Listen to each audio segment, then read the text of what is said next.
ഇല്ല, ഭയം ഇല്ല എന്ന് ഞാൻ നേരത്തെ പറഞ്ഞല്ലോ. കാരണം നമുക്കത് ഇപ്പോൾ ഒരു ഡോക്ടർ എന്നുള്ള നിലയ്ക്ക് നമുക്ക് ഒന്ന് ഭയക്കേണ്ട കാര്യമില്ല. നമുക്കിപ്പോൾ ഒരു ജോലി അല്ലെങ്കിൽ വേറൊരു ജോലി നമുക്ക് കിട്ടും.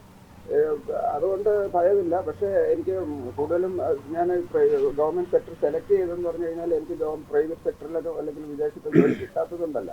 എനിക്ക് ഗവൺമെൻറ് സെക്ടറിൽ ഇരുന്ന് ഒരു പർട്ടിക്കുലർ നമ്മുടെ സാമാന്യ ജനങ്ങൾക്ക് ആവശ്യമായിട്ടുള്ള അവർക്ക് കെയർ കൊടുക്കുക എന്നുള്ള ഒരൊറ്റ ഉദ്ദേശത്തോടുകൂടിയാണ്. അത് എനിക്ക് ആ സാധ്യമാകാതെ വന്നു കഴിഞ്ഞാൽ അതിൽ മാത്രമേ ഉള്ളൊരു പ്രയാസം മാത്രമേ. അല്ലാതെ എനിക്ക് ജോലി നഷ്ടപ്പെടുമെന്നോ വരുമാനം പോകുമെന്നോ എന്നുള്ള ഭയമല്ല.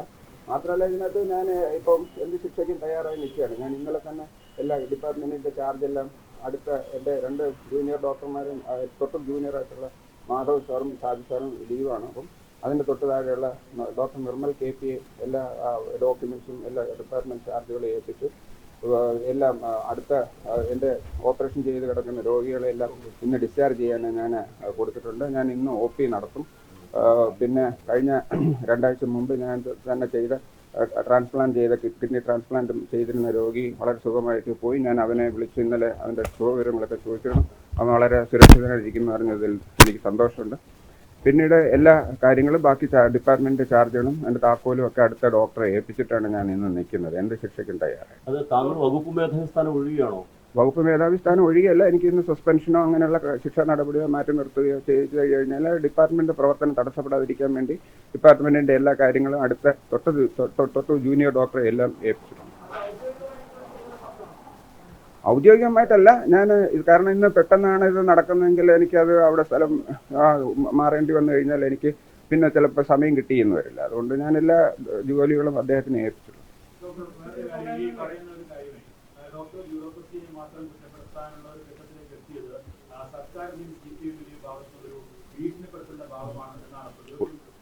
ഒരിക്കലുമല്ല. ഒരിക്കലും ഭീഷണിപ്പെടുത്തിയിട്ടില്ല. എനിക്ക് ബ്യൂറോക്രസിയോട് മാത്രമാണ് എൻ്റെ പോരാട്ടം. ബ്യൂറോക്രസിയുടെ മെല്ലപ്പോക്കും ബ്യൂറോക്രസിയുടെ അനാസ്ഥയും മാത്രമാണ് എൻ്റെ പ്രശ്നം. അത് എല്ലാവരും സമ്മതിക്കുന്നതാണ്. അത് എല്ലാ മെഡിക്കൽ കോളേജിലുള്ള എല്ലാ ഡോക്ടർമാർക്കും ആ പ്രശ്നമുണ്ട്. എനിക്ക് വേറെ രീതിയിലും അത് പരിഹരിക്കാൻ പറ്റാതെ വന്നപ്പോഴാണ് ഞാനത് ചെയ്തത്. അല്ലാതെ ഇത് സർക്കാരിനെതിരെയുള്ള പോരാട്ടമേ അല്ല. ഈ പ്രതികരണം നേരത്തെ ഉണ്ട്. പ്രതികരണം നടത്തിയതിൻ്റെ തിക്തഫലങ്ങൾ എനിക്ക് എത്രയോ പ്രാവശ്യം കേട്ടിട്ടുണ്ട്. ഞാൻ പല പ്രാവശ്യം ഇതിൻ്റെ തിക്തഫലങ്ങൾ ഞാൻ പഠിക്കുന്ന സമയം പോലും അന്നും തെറ്റ് കണ്ട പറയും, അതിന് ശിക്ഷകൾ ഏറ്റുവാങ്ങുകയും ചെയ്തിട്ടുള്ള ആളാണ്.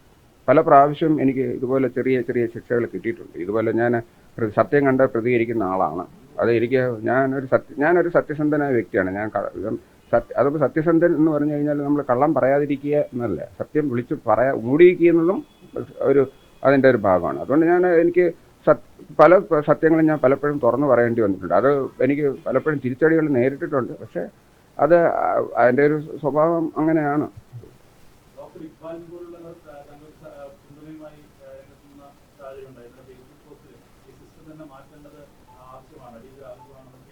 ഇക്ബാൽ സാർ എന്ന് പറഞ്ഞു കഴിഞ്ഞാൽ ഞാൻ 10ാം ക്ലാസ് മുതൽ പരിചയപ്പെട്ടിട്ടുള്ളതാണ്. 10ാം ക്ലാസ്സിൽ വെച്ചിട്ട് ഞാൻ അന്ന് ഈ ശാസ്ത്ര സാഹിത്യ പരിഷത്തിൻ്റെ സ്റ്റേറ്റിലെ ക്വിസിന് ഫസ്റ്റ് വാങ്ങിച്ചതിന് ഇക്ബാൽ സാറാണ് എനിക്ക് കല്ലറ സ്കൂളിൽ വന്ന് എനിക്ക് അന്ന് സമ്മാനം തന്നത്. അപ്പോൾ അന്ന് മുതലേ എനിക്ക് ഇക്ബാൽ സാറിനെ അറിയാം. ഇക്ബാൽ സാറ് ഒരുപക്ഷെ എന്നെ അറിയുന്നുണ്ടോയെന്നറിയില്ല. പക്ഷേ ഇക്ബാൽ സാറ് മെഡിക്കൽ കോളേജിൽ ന്യൂറോ സർജറി പ്രൊഫസറായിരുന്നു. അദ്ദേഹം വളരെ ഒരു ശാസ്ത്രജ്ഞനെ പോലെയാണ് ഞാൻ അദ്ദേഹത്തിനെ അന്നും ഇന്നും കണ്ടിട്ടുള്ളത്. അന്ന് ശാസ്ത്ര സാഹിത്യ പരിഷത്തിൻ്റെയൊക്കെ മുതിർന്ന ഒരു പ്രവർത്തനം, അദ്ദേഹത്തിൻ്റെ പ്രസംഗങ്ങളും അദ്ദേഹത്തിൻ്റെ പ്രഭാഷണങ്ങളും അദ്ദേഹത്തിൻ്റെ എഴുത്തുകളും ഒക്കെ ഞാൻ ധാരാളം വായിക്കുന്ന ഒരു വ്യക്തിയാണ്. അദ്ദേഹത്തിന് എന്നെ അറിയാൻ സാധ്യതയില്ല. പക്ഷേ അദ്ദേഹത്തിൻ്റെ വാക്കുകൾക്ക് എനിക്ക് വളരെ മൂല്യം കൊടുക്കുന്നു. അറിയിച്ചിട്ടില്ല. ഞാനത് താത്വികമായിട്ട്, കാരണം ഇത് ഒരുപാട് കാര്യങ്ങൾ ഏൽപ്പിക്കാനുണ്ട്. അപ്പോൾ അത് നമുക്കൊരു ലോങ് പ്രോസസ്സാണ്. അപ്പോൾ നമുക്കൊരു സസ്പെൻഷനൊക്കെ വന്നു കഴിഞ്ഞാൽ പിന്നെ നമുക്ക് ഹോസ്പിറ്റലിൽ കയറാൻ പറ്റത്തില്ല. അപ്പോൾ അതുകൊണ്ട് നമുക്ക് അതിൻ്റെ ഏറ്റവും പ്രധാനപ്പെട്ട ഡോക്യുമെൻറ്റ്സ്, ഇമ്പോർട്ടൻറ്റ് ഫയൽ, സ്റ്റോക്ക് രജിസ്റ്ററുകൾ, അറ്റൻഡൻസ് രജിസ്റ്റർ തുടങ്ങിയിട്ടുള്ള സാധനങ്ങളെല്ലാം അദ്ദേഹത്തിന് ഏൽപ്പിച്ചു. ഇന്നിനിയും പണിഷ്മെൻറ്റ് വന്നു കഴിഞ്ഞാൽ എനിക്കിനി താക്കോലും കൂടെ അദ്ദേഹത്തിന് ഏൽപ്പിക്കേണ്ട ഒരു ചെറിയ ചടങ്ങ് മാത്രമേ ഉള്ളൂ. അതെ, എൻ്റെ തൊട്ട് താഴെ നമുക്ക് സീനിയോറിറ്റി ഉണ്ടല്ലോ. നമ്മുടെ തൊട്ട് താഴെയുള്ളതാണ് ഡോക്ടർ സാജു, അദ്ദേഹം ലീവിലാണ്. അതിൻ്റെ താഴെയുള്ളത് ഡോക്ടർ മാധവൻ, അദ്ദേഹവും ലീവിലാണ്. അതിൻ്റെ താഴെയുള്ളതാണ് ഡോക്ടർ നിർമ്മൽ, അദ്ദേഹത്തിനാണ് ചാർജുകൾ ഞാൻ ഏൽപ്പിച്ചിരിക്കുന്നത്.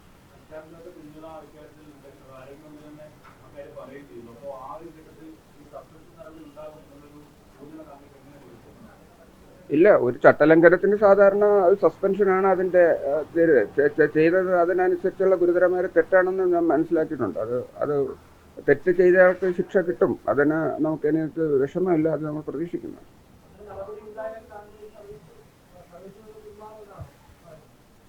ഇല്ല, അതെങ്ങനെയാണെന്ന് നോക്കട്ടെ. അതിപ്പോൾ നമുക്ക് പറയാൻ പറ്റില്ലല്ലോ. ഒരു സസ്പെൻഷൻ ആണോ, എന്താണോ ഉദ്ദേശിക്കുന്നത്, എത്ര നാളത്തേക്കാണോ, അത് സ്ഥലം മാറ്റം വല്ലതും ആണോ, എന്താണെന്ന് അറിയില്ല. എന്തായാലും മറ്റു പ്രശ്നം, എനിക്ക് പിന്നെ സാമ്പത്തിക ബാധ്യത എന്നുള്ളതൊന്നുമില്ല. എനിക്ക് ലോണുകളോ കടങ്ങളോ ഒന്നുമില്ല. എൻ്റെ വൈഫിന് ജോലിയുണ്ട്, മക്കൾക്ക് മൂത്തയാൾക്കും ജോലിയായി. അപ്പോൾ അവരുടെ വരുമാനമുള്ളത്. പിന്നെ എനിക്ക് അങ്ങനെ വലിയ ചിലവില്ല. എനിക്കൊരു ബൈക്കിന് പെട്രോൾ അടിക്കാനുള്ള പൈസ കിട്ടിയ എൻ്റെ ഒരു ദിവസത്തെ കാര്യങ്ങളാണ്. ഒരു കടുത്ത തീരുമാനങ്ങളും ഇല്ല. വേറെ കടുത്ത തീരുമാനങ്ങളൊന്നുമില്ല. അവരുടെ ശിക്ഷ സ്വീകരിക്കുക എന്നുള്ളത് മാത്രമേ. തെറ്റ് ചെയ്താൽ ശിക്ഷ സ്വീകരിക്കുന്നതിൽ എനിക്ക് അതിന് മടിയുമില്ല. പിന്നെ ഒരു കാര്യം കൂടെ എനിക്ക് പറയാനുണ്ട്. ഒരു കാര്യം കൂടെ ചേർക്കാണ്. ഇപ്പോൾ നമ്മൾ മെഡിക്കൽ കോളേജ് സർവീസ് ഞാനില്ലെങ്കിലും ഈ മെഡിക്കൽ കോളേജിനെ ഞാൻ ഇകഴ്ത്തി പറഞ്ഞതല്ല. മെഡിക്കൽ കോളേജിൽ സർവീസുകൾ മോശമാക്കി കാണിച്ചതല്ല. കേരളത്തിലെ ലക്ഷം ജനങ്ങളുടെ ആശ്രയമാണ് തിരുവനന്തപുരം മെഡിക്കൽ കോളേജ്. കേരളത്തിലെ മാത്രമല്ല, തമിഴ്നാട് ജില്ലകളിൽ നിന്നും കർണാടകത്തിൽ നിന്നും പോലും ആൾക്കാർ ഇവിടെ വരുന്നുണ്ട്. അതിപ്രശസ്തമായ സ്ഥാപനമാണ്. 1956 ഉദ്ഘാടനം ചെയ്ത സ്ഥാപനമാണത്. വളരെ പ്രശസ്തമായ സ്ഥാപനമാണ്. വളരെ അതിപ്രശസ്തരായ ഡോക്ടർമാർ വർക്ക് ചെയ്യുന്ന സ്ഥലമാണ്.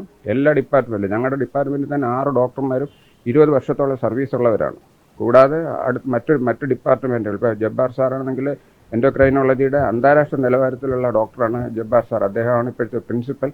മാത്രമല്ല എല്ലാ ഡിപ്പാർട്ട്മെൻറ്റുകളിലും ഇപ്പം കഴിഞ്ഞ പ്രാവശ്യം ബെസ്റ്റ് ഡോക്ടർ അവാർഡ് വാങ്ങിച്ച ഡോക്ടർ അരവിന്ദ്, ഇങ്ങനെ ഒരുപാട് വിഭാഗത്തിലുള്ള ഡോക്ടർമാരുള്ള നല്ല, ഒരുപക്ഷെ ദേശീയ നിലവാരത്തിൽ തന്നെ വരുന്ന ആശുപത്രിയാണ് തിരുവനന്തപുരം മെഡിക്കൽ കോളേജ്. അപ്പോൾ അതിന് വേണ്ടുന്ന എല്ലാ അടിസ്ഥാന സൗകര്യങ്ങളും ഉണ്ടായിക്കഴിഞ്ഞാൽ ഇപ്പോൾ നമ്മൾ ഡൽഹി എയിംസ് പോലുള്ള എയിംസ് വരണം എന്നൊക്കെ പറയുന്നതിനേക്കാൾ ഉപരി ഈ തിരുവനന്തപുരം മെഡിക്കൽ കോളേജ് ഡെവലപ്പ് ചെയ്തെടുത്തു കഴിഞ്ഞാൽ ഒരുപക്ഷെ ഡൽഹി എയിംസിനേക്കാളും മികച്ച നിലവാരത്തിലേക്ക് വരും.